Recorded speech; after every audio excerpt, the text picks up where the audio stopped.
dia, tudo bem? Estamos prontos para mais uma aula da nossa Escola Bíblica Dominical. A gente está vivendo esse momento da quarentena, a gente não pode se reunir, não podemos estar junto presencialmente, mas é muito bom ter você aqui com a gente online.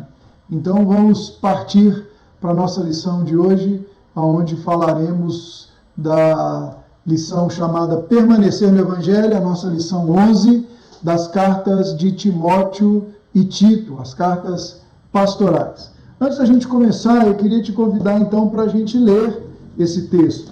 Se você tiver condições de abrir a sua Bíblia, vamos fazer a leitura juntos para a gente ter uma visão panorâmica daquilo que a gente vai falar e a gente vai conversar nessa manhã. Então, quando você estiver pronto, abra sua Bíblia em 2 Timóteo, capítulo 3, do versículo 1 ao versículo 17. Assim diz o texto: Sabe, pois, isto, nos últimos dias sobrevirão tempos difíceis, pois os homens serão egoístas, avarentos, jactanciosos, arrogantes, blasfemadores, desobedientes aos pais, ingratos, irreverentes, desafeiçoados, implacáveis, caluniadores, sem domínio de si, cruéis, inimigos do bem, traidores, atrevidos, infatuados, mais amigos dos prazeres que amigos de Deus, tendo forma de piedade, negando-lhe, entretanto, o poder. Foge também destes, pois entre estes se encontram os que penetram sorrateiramente nas casas e conseguem cativar mulherinhas sobrecarregadas de pecado, conduzidas de várias paixões, que aprendem sempre e jamais podem chegar ao conhecimento da verdade. E, do modo por que Janes e Jambres resistiram a Moisés, também estes resistem à verdade. São homens de todo corrompido na mente, réprobos quanto à fé. Eles, todavia, não irão avante, porque a sua insensatez será a todos evidente, como também aconteceu com a daqueles. Tu, porém, tens seguido de perto o meu ensino, procedimento, fé, longanimidade, amor e perseverança. As minhas perseguições e os meus sofrimentos, quais me aconteceram em Antioquia, Icônio e Listra, que variadas perseguições tenho suportado. De todas, entretanto, me livrou o Senhor. Ora, todos quantos querem viver piedosamente em Cristo Jesus serão perseguidos, mas homens perversos e impostores irão de mal a pior, enganando e sendo enganado. Tu, porém, permanece naquilo que aprendeste, de que fosse inteirado, sabendo que de quem aprendeste, e que desde a infância sabe as sagradas letras que podem tornar-te sábio para a salvação pela fé em Cristo Jesus. Toda a Escritura é inspirada por Deus e útil para o ensino, para a repreensão, para a correção, para a educação na justiça, a fim de que o homem de Deus seja perfeito e perfeitamente habilitado para toda boa obra. Esse é o capítulo 3 da segunda carta de Paulo ao seu discípulo Timóteo, onde Paulo está dando conselhos valiosos ao seu discípulo. Nesse ponto, nesse capítulo, ele vai falar sobre permanecer no Evangelho, sobre estar no Evangelho. E é muito interessante a gente olhar para esse processo que Paulo está convidando Timóteo a vivenciar. Paulo começa no versículo 1 dizendo que nos últimos dias, sobrevirão tempos muito difíceis. Por que será que Paulo inicia esse capítulo dando uma ordem tão enfática a Timóteo? Ele começa dizendo assim no versículo 1: Sabe isto, porém. Havia, então, na igreja de Éfeso uma resistência muito grande ao Evangelho. Havia a presença dos falsos mestres, os falsos ensinadores, né, os falsos profetas ou os falsos mestres que Paulo tanto fala. E Paulo está preso. Paulo está preocupado com a caminhada do seu discípulo. A gente já viu aqui nas nossas lições que Timóteo ele era alguém que precisava de certos cuidados, né? Paulo tinha preocupação com a saúde dele, Paulo tinha preocupação com ele se sentir jovem demais e inapto para o ministério. Então Paulo está sempre aconselhando o Timóteo a estar diante do Senhor e a estar sabendo da condição dele. E Paulo vai dizer assim para a gente: sabe, porém, isso, nos últimos dias sobrevirão tempos difíceis. E aqui a gente precisa fazer uma conceituação, meus irmãos. Do que Paulo está falando sobre os últimos dias? Quando serão os últimos dias? Muitas vezes a gente espera ou a gente pensa que esses últimos dias vão ser logo um pouquinho antes do retorno de Jesus. Nós muitas vezes aprendemos sobre isso quando a gente está falando de escatologia. Então a gente começa a ver que quando vier a perseguição, alguns vão dizer para a gente, então inaugurou-se os últimos dias. Mas biblicamente a gente não pode dizer isso. Quando que os últimos dias então inauguraram? Vamos ler junto? Lá em Atos capítulo 2, no discurso de Pedro, quando Pedro está discursando para aquela multidão, ali um pouquinho antes de Pentecostes, ele dá para a gente uma pista muito interessante sobre os últimos dias.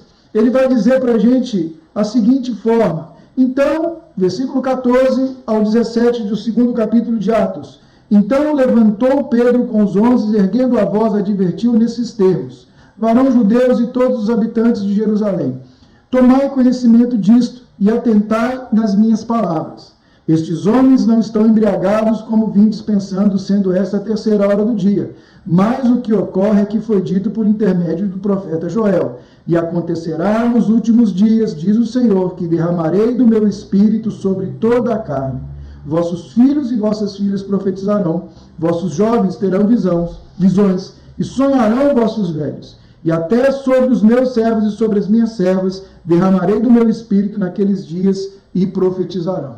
Então, Pedro está dando para a gente a pista de que os últimos dias já estão acontecendo. Os últimos dias já estão sendo vividos.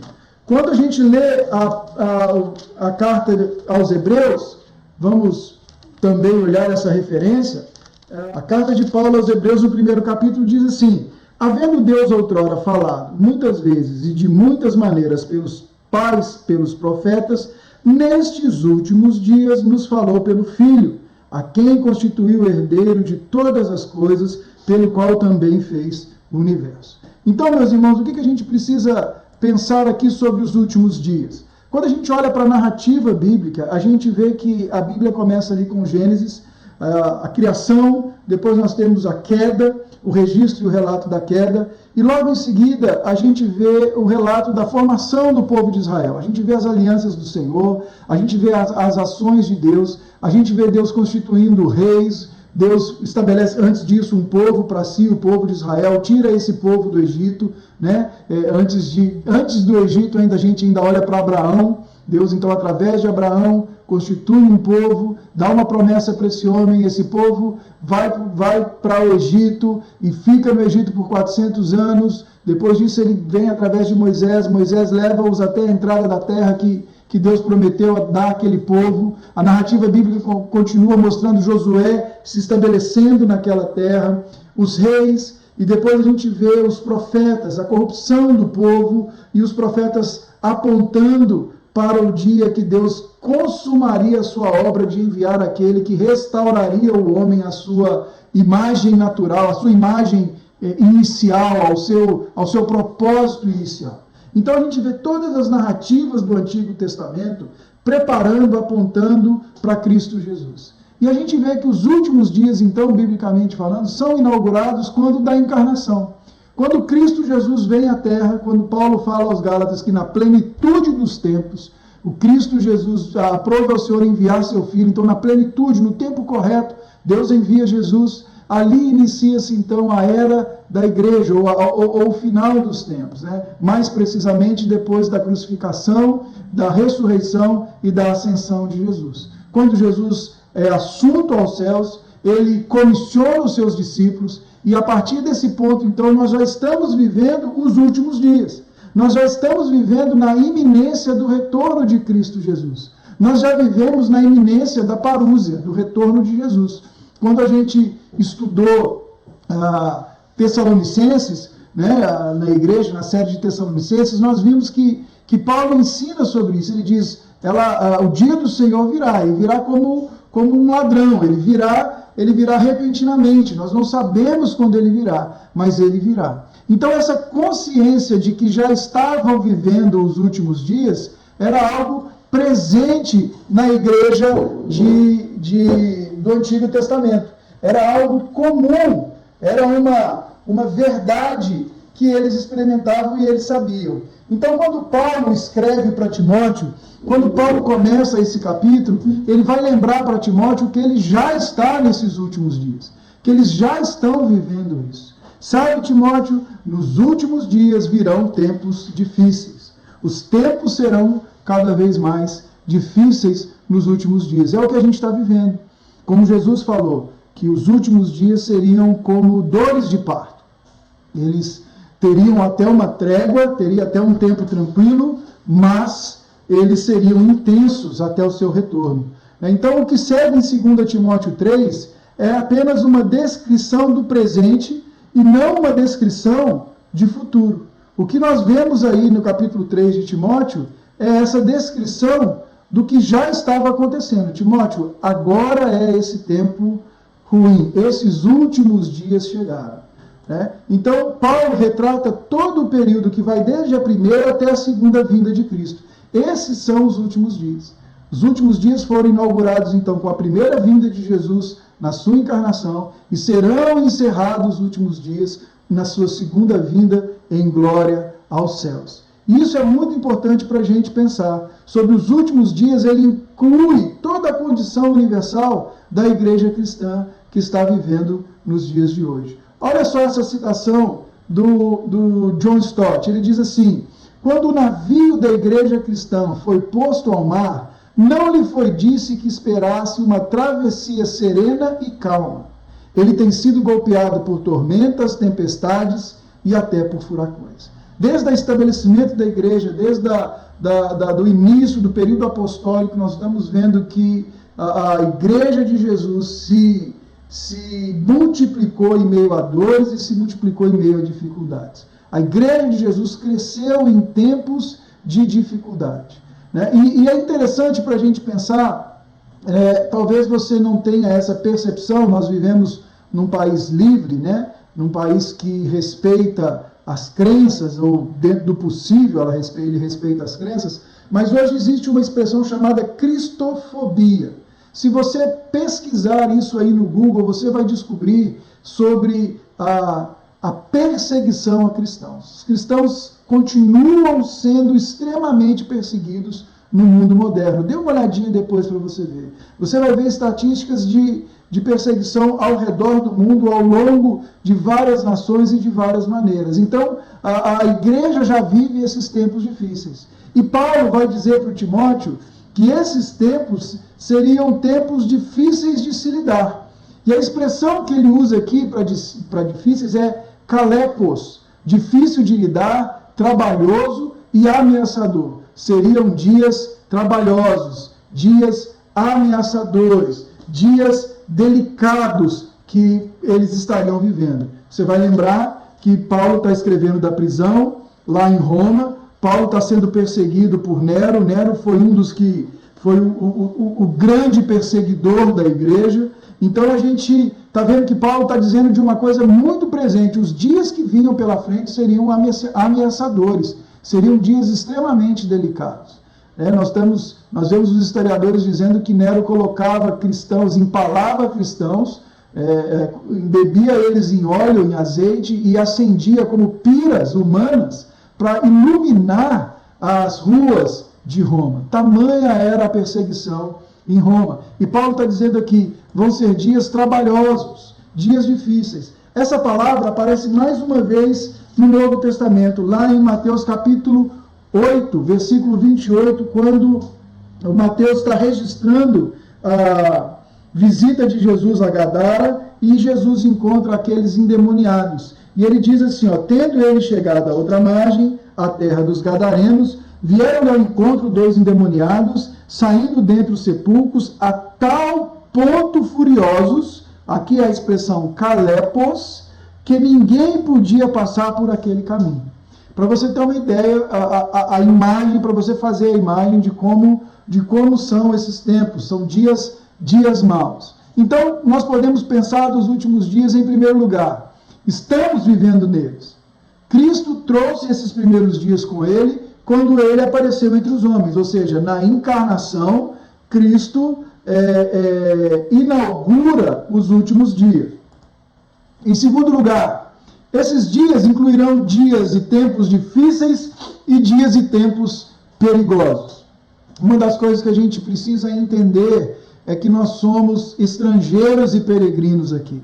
Muitas vezes a gente está na expectativa e confortável demais. E quando a gente encara esses fatos, às vezes isso traz desesperança e medo. Mas os sinais dos tempos nos apontam para aquele dia que encontraremos com Cristo Jesus. Então a gente tem que ter o nosso coração muito tranquilo e muito esperançoso no Senhor. Nós podemos descansar e despejar no Senhor toda a nossa ansiedade, porque o Senhor tem cuidado de nós e o Senhor tem cuidado dos tempos. A história está nas mãos do Senhor. Nada foge ao seu propósito, nada foge ao seu pensamento, nada foge àquilo que Ele deseja, nada foge aos seus decretos. Em terceiro lugar, esses últimos dias serão decorrentes das atividades de homens maus. Nós vamos ver que nos últimos dias a maldade aumentaria. Nos últimos dias o amor de muitos esfriaria. Nós estamos vivendo esse momento de pandemia na nossa nação. Nós estamos vivendo esse momento de pandemia em todo o mundo. E é interessante, eu estava olhando as notícias e as manchetes, nós vemos como as pessoas, em meio ao sofrimento e à dor alheia, como as pessoas ainda conseguem ser más, conseguem ser vis. Eu vi uma reportagem de uma pessoa que fraudou respiradores e os vendeu por cerca de 180 mil reais no Mato Grosso. Sabe o que é isso? Fraudar um respirador. Ele colocou a vida de tantos outros em risco, simplesmente porque ele viu nisso uma oportunidade de enganar alguém, de ganhar algo, de dar um golpe. A gente tem visto que a maldade vai aumentando. As pessoas vão sendo tomadas pela maldade, vão se perdendo a esperança. Então esses últimos dias serão decorrentes desse tipo de pessoas.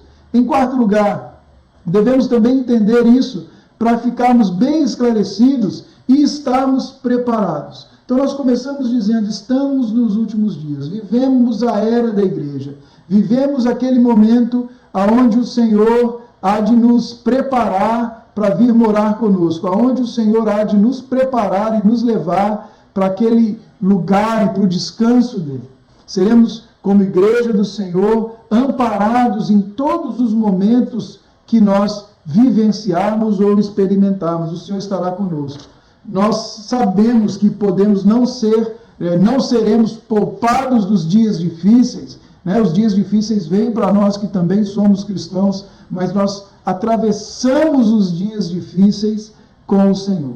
Então, quem são esses homens maus que Paulo fala para Timóteo? Quem são esses que ele convida Timóteo a olhar e entender como seriam a natureza desses homens e como Timóteo os reconheceria? Vamos continuar olhando para o nosso texto. Paulo vai dizer para Timóteo que ele vai apresentar 3 particularidades acerca dos homens maus. Ele vai falar primeiro sobre a conduta moral desses homens maus. Esses homens moralmente eram corrompidos. Esses homens estavam moralmente carentes do Senhor. Eles não tinham nenhuma norma, nenhuma questão, nenhum pudor moral mais. Eles estavam corrompidos em sua moralidade. A segunda coisa que ele vai dizer é que esses homens, ele vai fazer uma observação sobre a religiosidade desses homens. Esses homens até, no versículo 5, eles até parecem, né, até têm uma cara de religiosos, mas eles não são. E ele vai conduzir a observação deles com relação ao zelo proselitista desses homens. Eles têm uma moral ruim, eles têm uma religião deturpada, mas mesmo assim eles empenham em passar, em transmitir todo esse lixo que eles vivem e que eles observam ali na vã religião deles. Então, primeira coisa, a conduta moral. Paulo vai usar aqui para a gente 19 expressões com as quais ele descreve os homens iníquos e responsáveis por esses tempos difíceis. A primeira diz, lá no versículo 2, que eles são egoístas, eles são amigos de si próprios. No versículo 2, Paulo começa dizendo que esses homens são egoístas e são amigos apenas dele. E ele encerra esse bloco dizendo que eles não são amigos de Deus. Eles deveriam ser amigos de Deus e não são. Eles são apenas egoístas e amigos de si próprios. Entre essas expressões, Paulo coloca outras 15 descrevendo esses homens. Então ele fala, eles são egoístas, eles são amigos de si mesmos. Esses homens maus são avarentos, são homens que são amigos do dinheiro. Esses homens são hedonistas, são homens que são amigos dos prazeres. Olha essa tríade, olha esse tripé: egoísmo, dinheiro e prazer. Poder, prazer e satisfação ou realização. Né? Ele começa a descrever a natureza, a conduta moral desses homens, que tinham a si mesmo como referência, que tinham as riquezas como condutores de si e que tinham os prazeres como fim em todas as coisas. Entre essas 4 expressões, nós temos outras 15 que primordialmente descrevem o colapso do relacionamento entre os homens. Então, os homens que são colocados por Paulo como homens maus, são homens que tiveram um colapso, que têm um colapso também, não apenas consigo mesmo na sua conduta moral, mas são homens e mulheres que não conseguem relacionar-se com o próximo. Há uma quebra no relacionamento entre eles e o próximo. Então, a conduta moral mostra para a gente que os relacionamentos se deteriorariam ou se deterioram. Os orgulhosos e arrogantes, você vai ver que quando você olhar para o texto, você vai ver que o texto está ali organizado em pares, e ele começa dizendo, os homens são orgulhosos e arrogantes. Eles são orgulhosos em palavras, em gestos, e arrogantes no seu comportamento interno. Então, Paulo resume arrogantes e orgulhosos entre aquilo que eles mostram no seu comportamento com o outro e aquilo que os move. Por que eles fazem dessa forma? Porque são internamente corrompidos, internamente arrogantes. Sentem-se como se fossem a última bolachinha do pacote, como a gente diz por aí. E isso se expressa nas suas ações de orgulho. Paulo vai chamá-los também de blasfemadores e desobedientes aos pais. Ou seja, são homens que falam mal, inclusive, da própria família. São homens que criam confusão, que criam discórdia, que criam problemas dentro da própria casa. São homens e mulheres de todo corrompido. E também não mostram afeição nem obediência aos pais. E aqui cabe a gente abrir um parênteses, porque se a gente prestar atenção, a gente vai ver que parece que Paulo está descrevendo muito claramente a época em que vivemos. Nós vivemos uma crise hoje na instituição chamada família. Nós vivemos uma crise hoje quando a gente fala em educação de filhos. Muitos pais abriram mão da educação dos seus filhos, de princípios para educá-los, em prol de filosofias vãs e filosofias que não são nem de longe bíblicas. E Paulo está dizendo que isso é um sinal dos últimos tempos. O nível de obediência dos nossos pequenos demonstra isso para a gente, se nós temos ensinado o Evangelho para eles de forma muito eficiente. Outra conjunto, ele vai dizer que esses homens são ingratos e esses homens são irreverentes. São homens que não mostram a menor afeição. São homens que não mostram a menor vontade de reconhecer o que os outros fazem com eles. Eles são irreverentes porque eles não conseguem lidar com as questões da maneira que elas precisam lidar. E eles, por serem orgulhosos e arrogantes, também tratam as pessoas dessa mesma maneira. Fala sobre serem desafeiçoados e implacáveis. Aqui Paulo está dizendo que os homens, nos últimos tempos, seriam indiferentes, desafeiçoados, são indiferentes. A indiferença tomaria conta desses homens. A indiferença tanto faz como tanto fez. Não quero você existindo ou não existindo para mim, não interessa, não me importa. A gente consegue ver que isso é uma situação real. E implacáveis. Essa palavra que Paulo está usando para implacáveis é a ideia de alguém que não quer acordo com ninguém. Alguém impossível de se chegar a um acordo. Alguém impossível de se dialogar. Alguém que não deseja o diálogo e não quer o diálogo. Paulo vai dizer sobre esses homens. Assim seriam os homens no fim dos tempos. E é interessante a gente pensar sobre isso. A gente começa a ver que o caráter no fim dos tempos é corrompido e até mesmo inexistente. Ele vai dizer que esses homens são caluniadores. A palavra grega ali é diabolos. São homens mentirosos. São homens que falam do próximo, principalmente quando o próximo não está próximo. São homens que não têm autocontrole, que não têm domínio de si mesmo. São homens que não têm consciência ou não têm a menor vergonha ou o menor pudor em maldizer e causar dano para alguém. Eles agem como diabolos, como pequenos diabolos, caluniadores e homens sem nenhum domínio.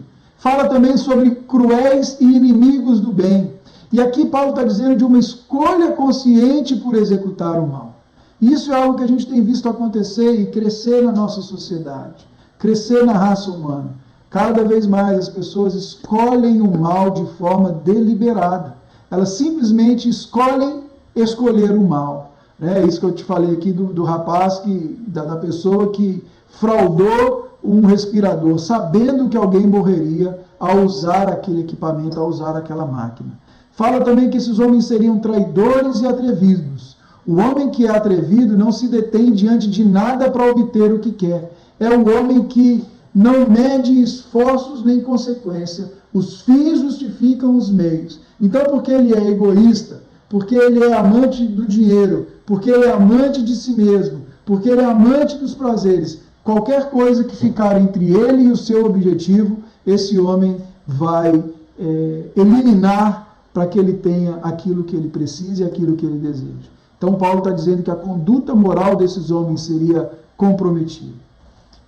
O mandamento de Deus é com clareza declarado em sua lei moral que amemos a Deus em primeiro lugar, com todo o nosso coração, com toda a nossa alma, com toda a nossa mente e com todas as nossas forças.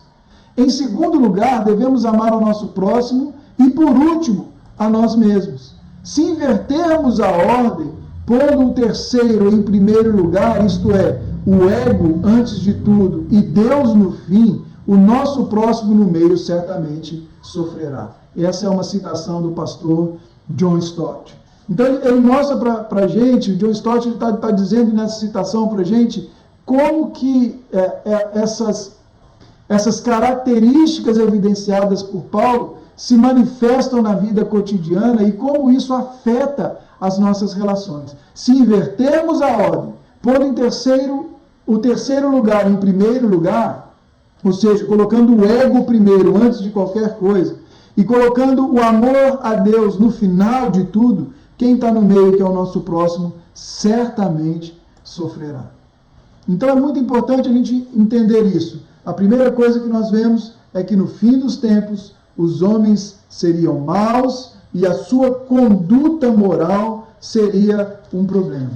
Paulo também vai dizer para a gente sobre a parte religiosa, a observância religiosa. Se você olhar o versículo 5, ele começa dizendo, tendo forma de piedade, mas negando-lhe, entretanto, o poder.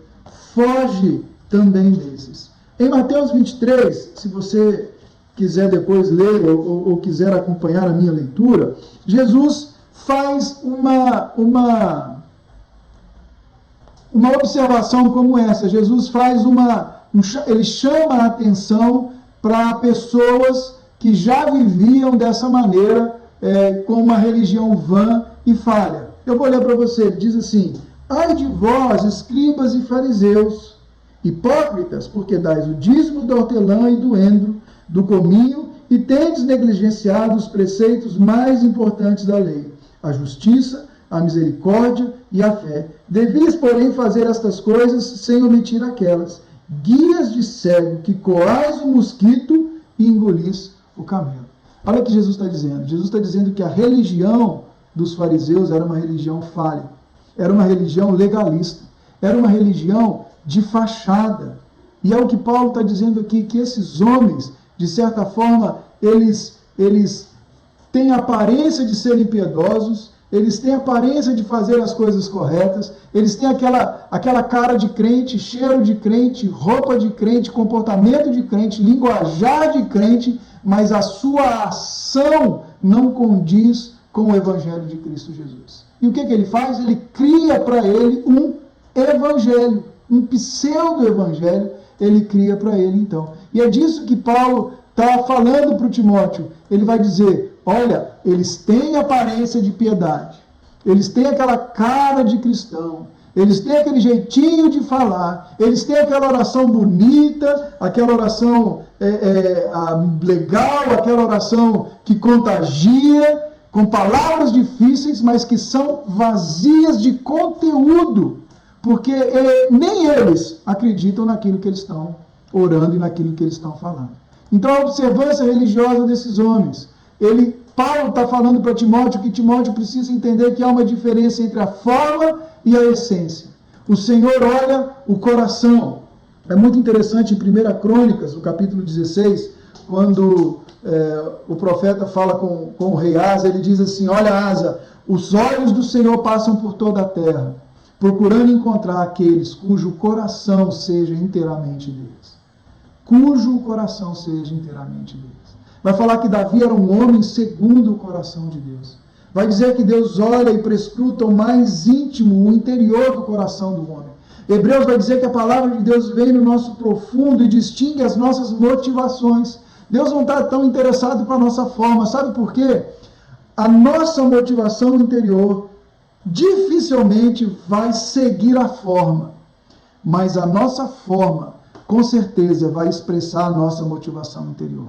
Dá para entender isso aqui, meu irmão? Não é o que você faz que vai condicionar o seu coração a fazer. Às vezes a pessoa só faz o certo porque ela não pode fazer o errado naquela situação. Mas o coração dela, se está corrompido, na primeira situação que ela puder fazer o errado, ela vai optar pelo errado. Mas quando o coração se esforça no que é certo, vou dar um exemplo prático, você falando sobre a mentira, né? Às vezes a pessoa não mente porque ela não tem a oportunidade, mas quando a pessoa detesta a mentira, ela vai condicionar a vida dela para que viva na verdade. Essa é a diferença que Paulo está falando aqui entre aparência externa e aparência interna, entre forma e essência. E ele continua dizendo, eles têm uma religião, mas a religião deles não tem moral. Jesus disse aqui para os fariseus: vocês negligenciam a justiça, vocês negligenciam a misericórdia, e mais do que isso, vocês negligenciam a fé. E aí Jesus vai falar da forma como eles lidavam com a lei. Eles dizem: vocês pegam coisinhas pequenas da lei, vocês colam o mosquito, mas vocês estão engolindo um camelo. Vocês estão engolindo algo que é muito mais escandaloso do que esse filtro que vocês fizeram.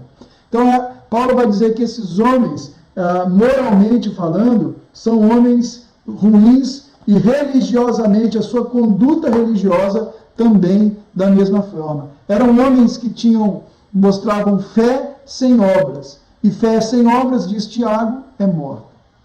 E obras, quando nós falamos em obras, nós não estamos dizendo aqui daquilo de nós, daquela circunstância de que nós vamos fazer para ser salvos. Não.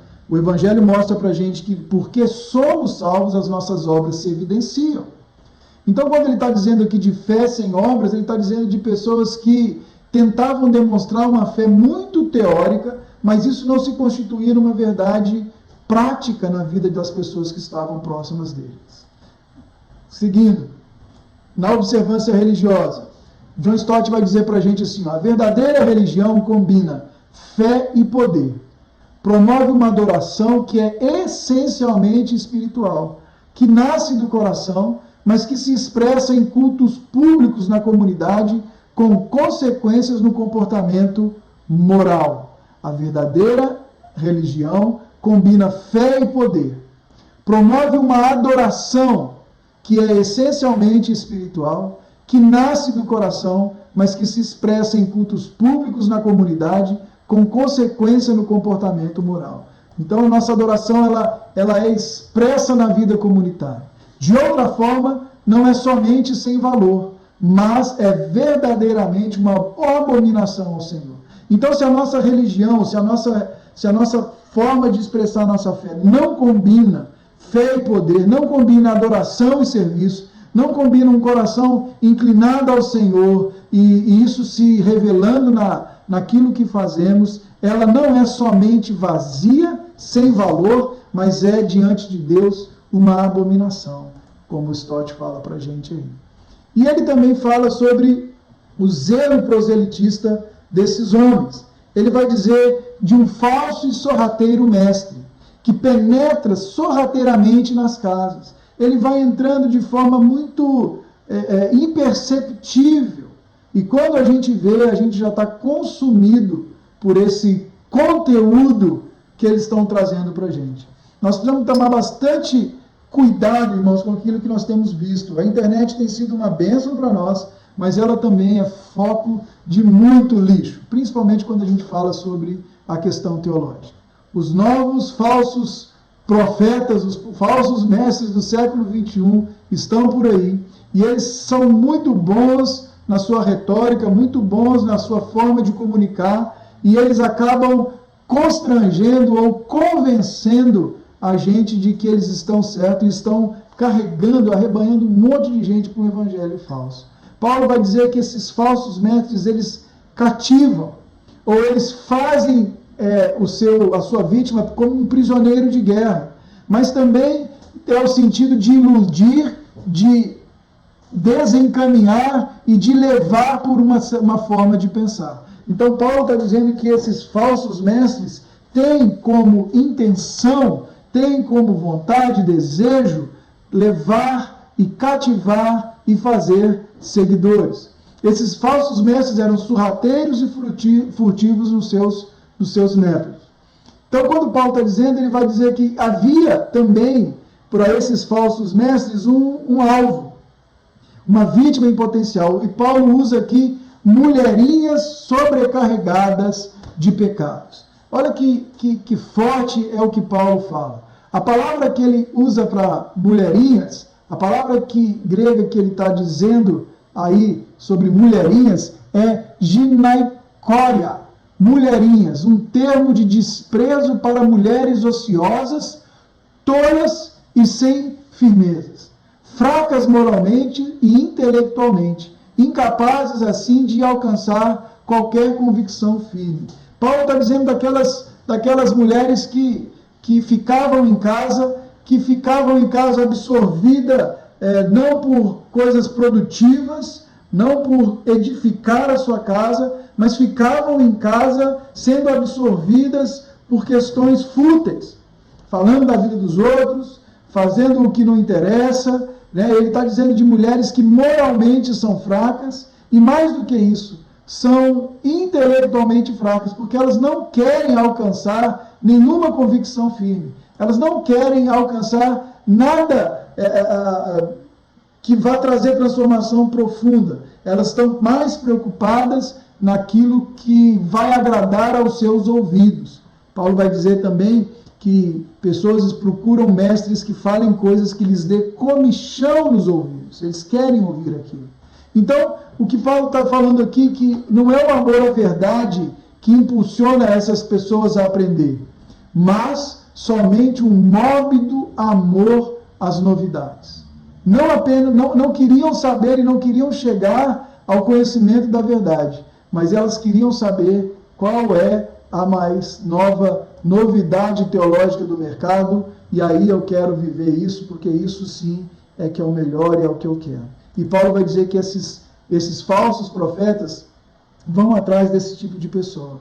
E aí ele dá o exemplo de dois falsos magos, Janes e Jambres, que a tradição diz que são magos do Egito, que foram chamados por Faraó para poder combater Moisés, para poder se colocar contra Moisés.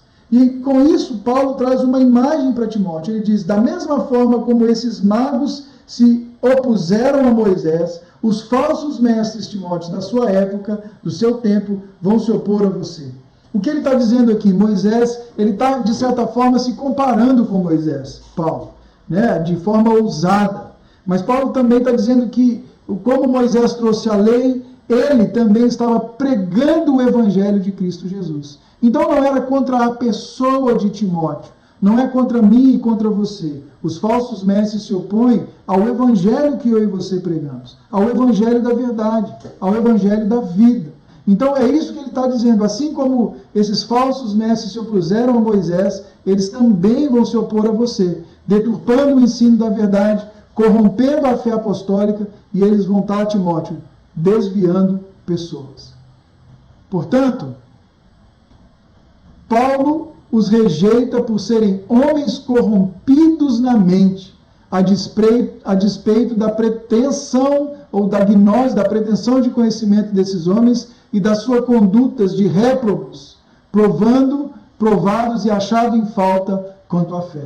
Então Paulo diz para Timóteo, rejeita esses homens, fogem deles. Timóteo, mesmo que você fique sozinho, mesmo que você termine sem ninguém, mesmo que você seja uma voz, um eco solitário, foge desses homens. Não estejam com eles. Paulo também está certo de que esses homens não irão avante, mas sim irão de mal a pior. E se a gente olhar para a história da igreja, a gente vai ver essa dura e verdade ou realidade sendo expressa. A gente já viu muita gente se levantando, pregando um monte de heresias, e o próprio Senhor contende contra eles, e essas heresias vão sendo jogadas por terra, e uma após a outra. Elas não se sustentam, elas não têm sustentação, porque são mentiras, né? Então elas não se sustentam. E Paulo está dizendo isso, eles vão de mal a pior. Então, Timóteo, concluindo essa primeira parte, saia e fuja desses sujeitos, saia e fuja desses cidadãos. Paulo está dizendo aqui, ele vai dizer o seguinte, concluindo, sim, dentro da igreja, no meio visível da sociedade de crentes professos, há homens de caráter e de conduta imorais, de religiosidade puramente exterior, de mentes corruptas e de fé fingida. Amam mais a si mesmos, ao dinheiro e aos prazeres do que a Deus e seus semelhantes. Retêm a forma de religião, mas negam o seu poder. Opõem-se à verdade e procuram ganhar os fracos para os seus erros perniciosos. São perversos moral, religiosa e intelectualmente. Isso é uma frase do John Stott. Muito desse material que eu estou fazendo aqui é baseado no comentário de John Stott chamado Tu, Porém. Se você quiser uma cópia, me manda uma mensagem. Se você ficou com a gente até agora no vídeo, me manda uma mensagem, eu te encaminho uma cópia desse livreto dele. Fantástico, maravilhoso. Devemos então resistir a essas pessoas firmemente e não nos associar com ele. É muito interessante esse ponto que Paulo fala para Timóteo. Não tenha medo de ficar sozinho, Timóteo. Não tenha pretensão, não tenha medo de que você vai ser abandonado, de que as pessoas não vão querer relação com você, mas saiba escolher aquelas pessoas com quem você anda e que professam a fé. Nós precisamos ser muito cautelosos, irmãos, com quem nós nos associamos. Nós precisamos ser muito cautelosos com quem nós botamos na tela do nosso computador, no nosso fone de ouvido, com quem diz que está pregando o Evangelho, mas quando você expõe aquele Evangelho que ele está pregando, a verdade bíblica, não estou dizendo que é o que eu falo ou que qualquer outro pastor fala, mas quando você expõe aquilo que ele está pregando, a verdade bíblica, e a gente percebe que há distorções, a gente precisa evitá-las. A gente precisa saber com quem andar, com quem caminhar. Isso é muito importante.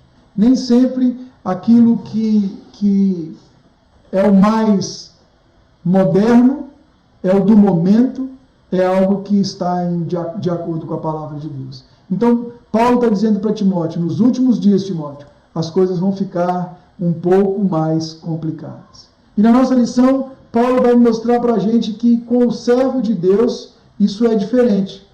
Com o servo do Senhor, essa forma, essa maneira é diferente. O servo do Senhor vive de forma diferente. Então ele começa a dizer para a gente, tu, porém, se tem um desafio, se tem um resumo desafiador no livro de Timóteo, são essas afirmações que Paulo faz para ele.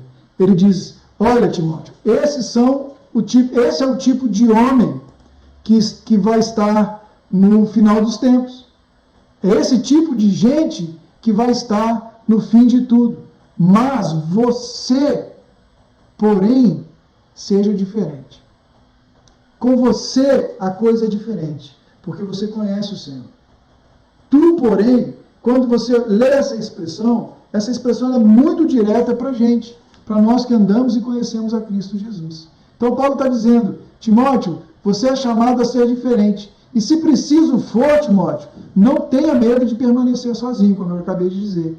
Cada cristão é chamado a ser diferente do mundo. Parece um clichê isso que eu estou falando, parece que você já está cansado de ouvir a respeito disso, você já ouviu de várias maneiras. Nós falamos sobre a amizade do mundo, nós falamos sobre o ser do mundo, ser de Deus, estar no mundo, mas não ser do mundo, mas parece que isso é um discurso que não tem tomado muita forma no nosso meio nos dias de hoje. Quando a gente lê o que Paulo escreve em Romanos, no capítulo 12, no versículo 2, eu vou ler para você aqui, a gente vai entender que eu e você temos travado constantemente uma luta contra esse tempo, ou contra o secularismo. Romanos 2 vai dizer assim, não vos conformeis com este século, mas transformai-vos pela renovação da vossa mente, para que experimenteis qual seja a boa, agradável e perfeita vontade de Deus. Não vos conformeis com esse século. O que é o secularismo, irmãos? Que a gente tanto fala. O que a gente quer dizer quando a gente chama de secularismo? Secularismo é uma vertente de pensamento da pós-modernidade que ela não nega a existência de Deus. Pelo contrário, ela incentiva a prática de uma espiritualidade. Porém, ela desloca Deus da vida, do sagrado, do centro das nossas percepções. Deus passa a ser mais um componente do nosso dia a dia. Deus passa a ser um talismã, um patuá. Deus passa a ser alguém que me serve, que serve às minhas intenções, às minhas vontades e aos meus desejos. Então Paulo está dizendo que eu e você precisamos entender que há um perigo hoje em dia de que sem perceber a gente tome forma desse mundo.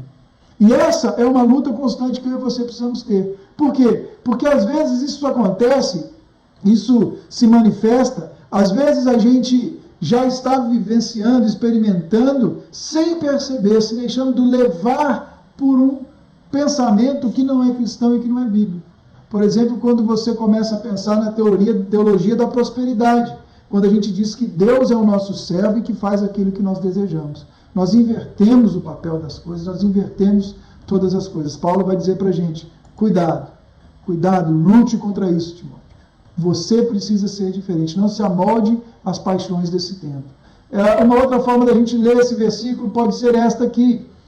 Tu, porém, a despeito de toda doutrina falsa existente, tens seguido, olha aqui, minha doutrina, o meu modo de viver e também o meu propósito, a minha fé, a minha paciência, o meu amor, a minha persistência, as minhas perseguições e os meus sofrimentos. Os homens iníquos e charlatães, enganando a outros e a si próprios, sendo enganados, ainda irão de mal a pior. Essa é uma forma da gente dizer, tu, porém, não deves ir além ou aquém, nem desviar-se para qualquer outra direção diferente do meu ensino, porque isso seria um retrocesso e não um avanço. Pelo contrário, fica firme, permanece naquilo que aprendeste, naquilo em que creste, porque bem sabes de quem o aprendeste.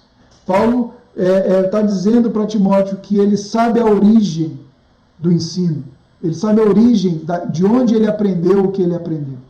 E aí a gente começa a ver Paulo falando para Timóteo, siga o meu exemplo, olha para mim, Olha para mim. A gente já falou algumas vezes, né? Nós temos a tendência de dizer, não olhe para mim, olhe para o Senhor. Mas parece que o que Paulo está fazendo aqui é exatamente o contrário.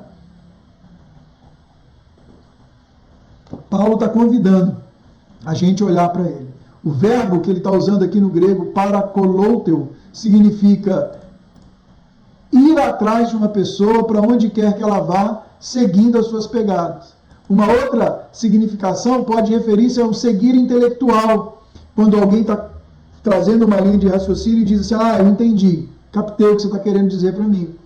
E também refere-se a uma entrega total da mente e da vida, como no caso de um discípulo ou de um seguidor. Então Paulo está dizendo para Timóteo olhar para ele e trilhar o mesmo caminho dele.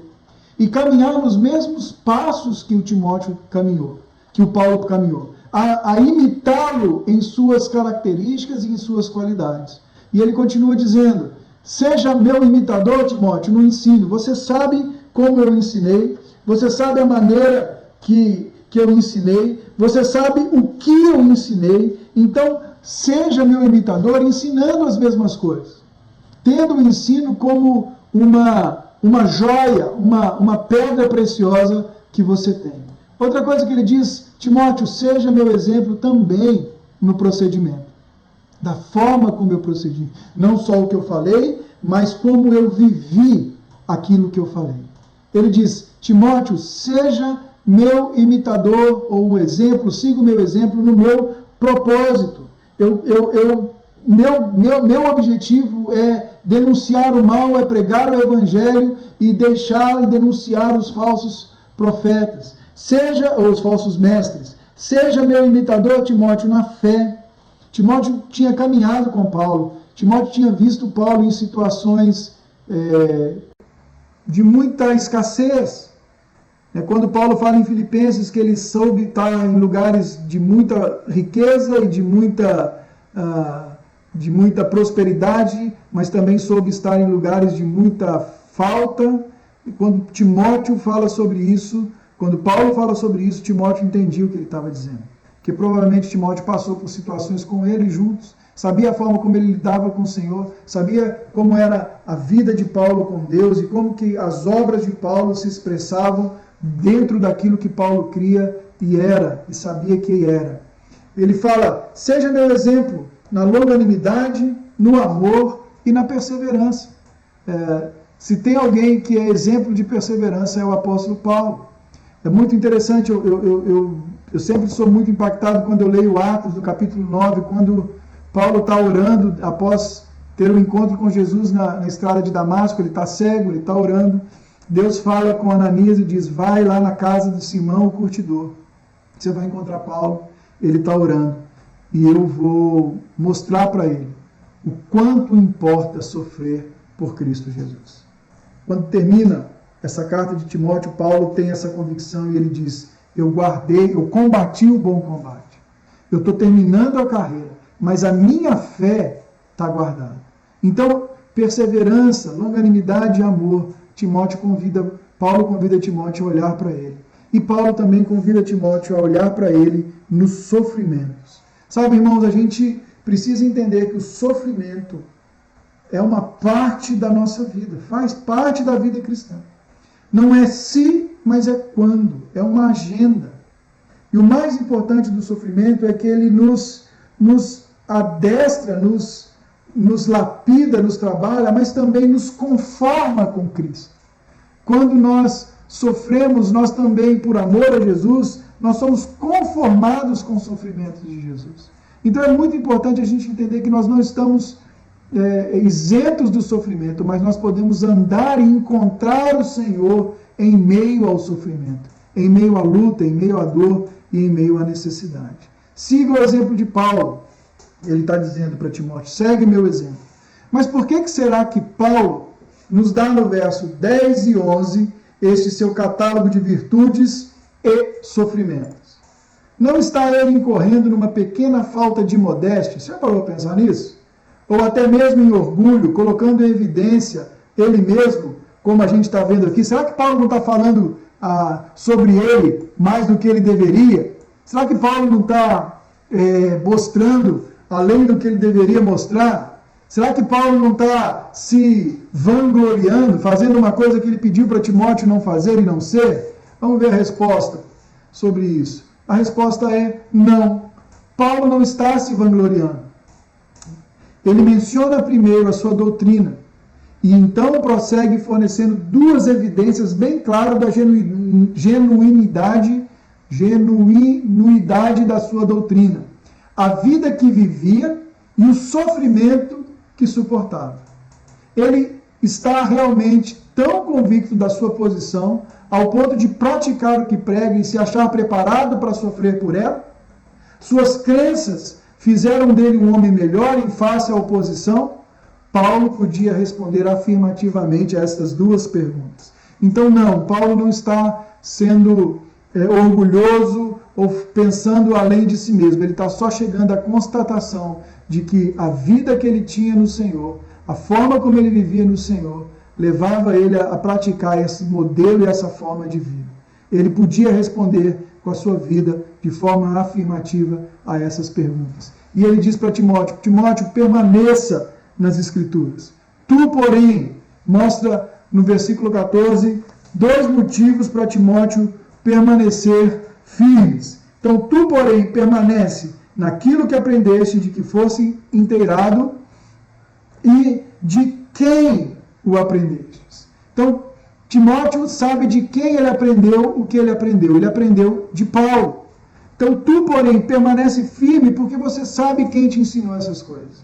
Você sabe a origem do evangelho que você crê. Você sabe a origem das coisas que você acredita.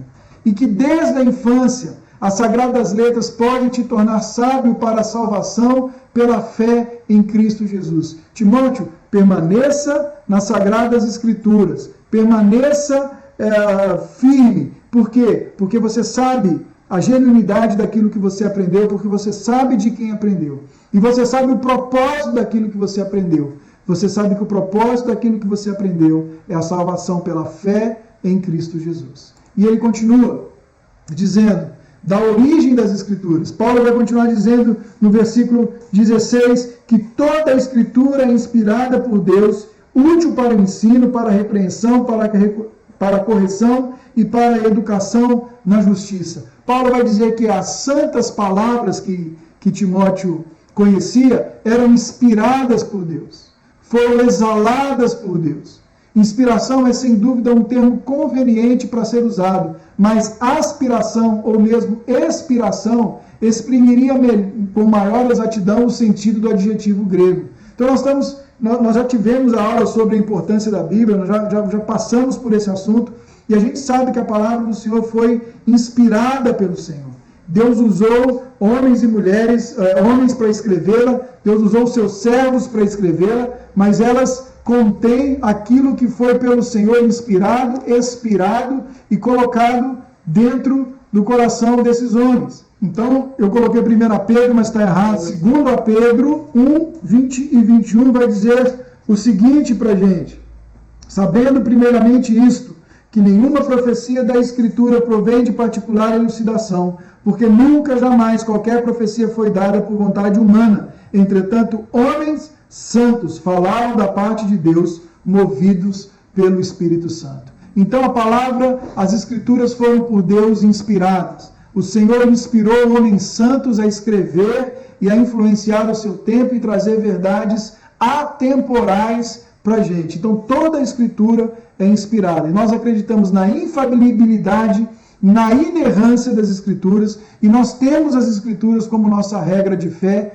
e prática. Para nós a Bíblia é a palavra de Deus. Ela não apenas contém, mas ela é a palavra de Deus. Ela é a palavra inspirada por Deus. O que isso quer dizer? Quer dizer que ser inspirada não destrói a individualidade ou a ativa cooperação dos escritores humanos.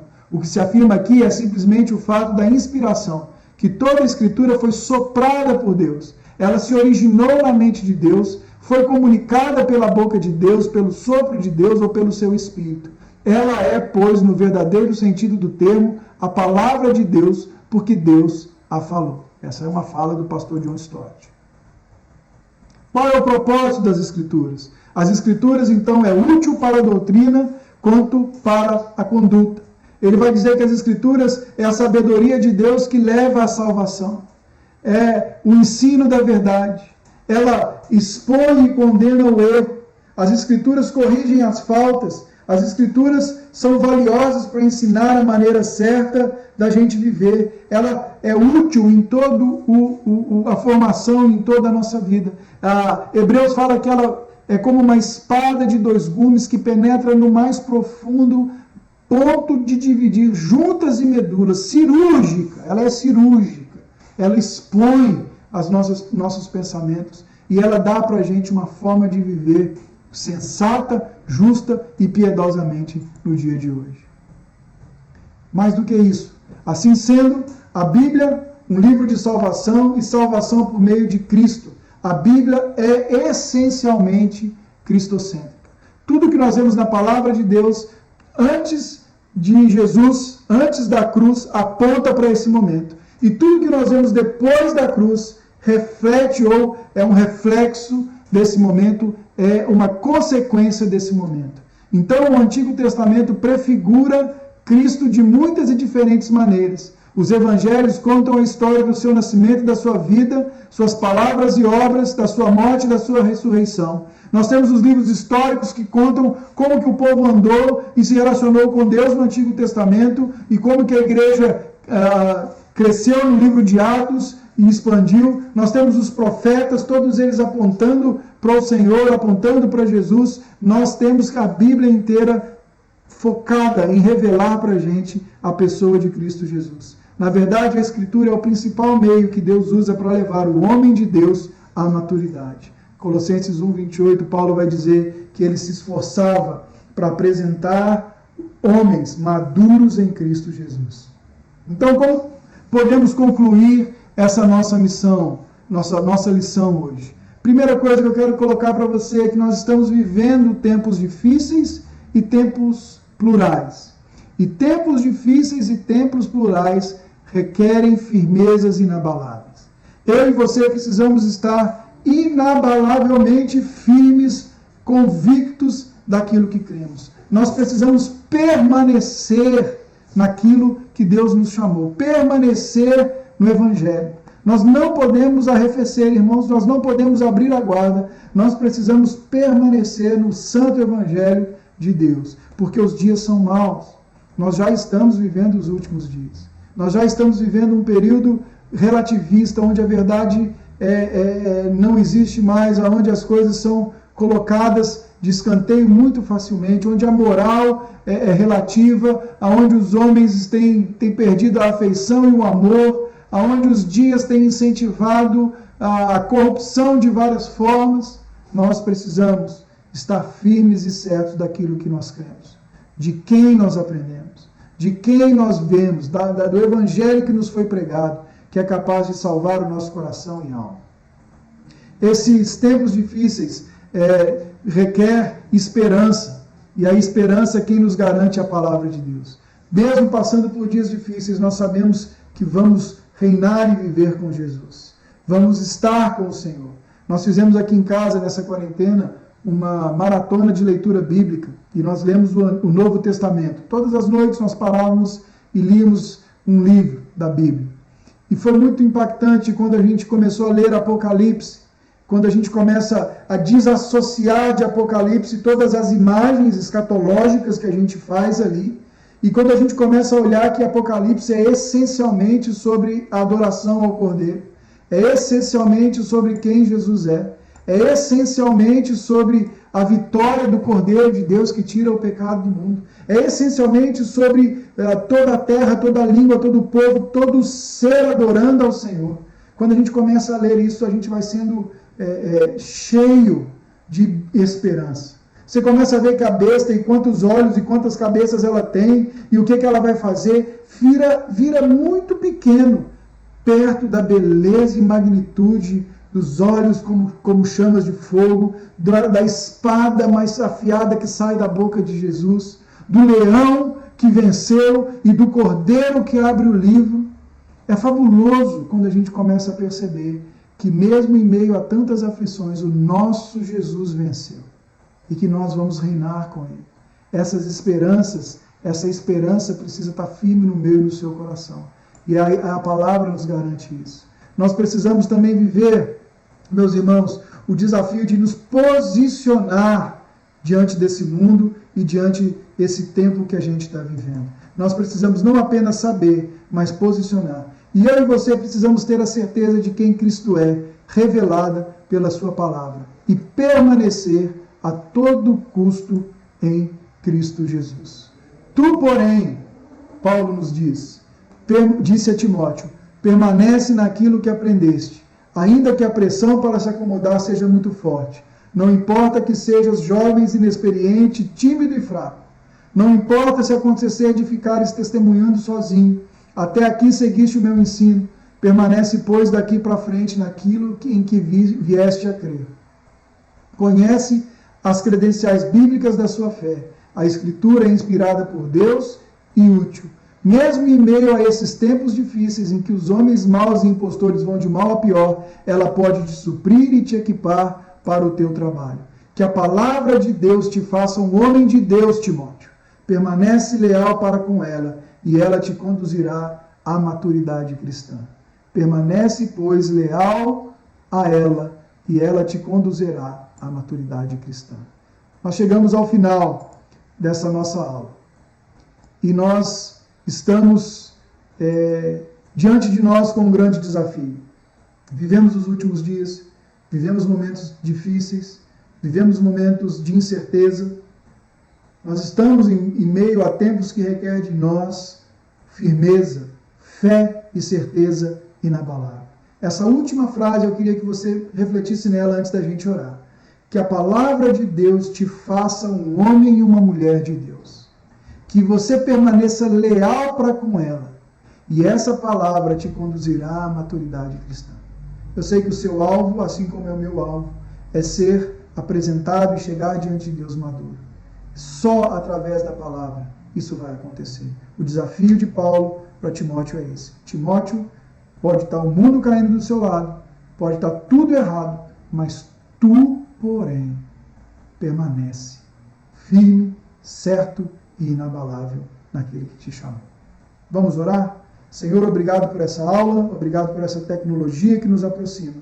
Ajuda-nos, Senhor, a sermos e permanecermos naquilo que o Senhor tem falado conosco.